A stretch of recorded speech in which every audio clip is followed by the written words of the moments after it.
এক টুকরো আটাকে গোল করে তারপরে স্যাপটা করে নিয়েছি। তারপর দেখো চাকু দিয়ে কিভাবে কাটতেছি।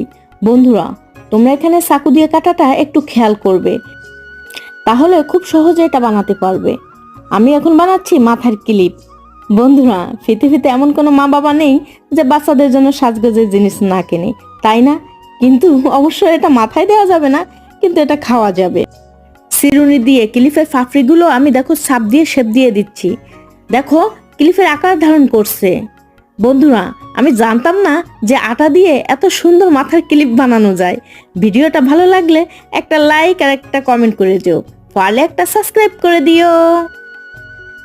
এক টুকরো আটাকে গোল করে তারপরে স্যাপটা করে নিয়েছি। তারপর দেখো চাকু দিয়ে কিভাবে কাটতেছি।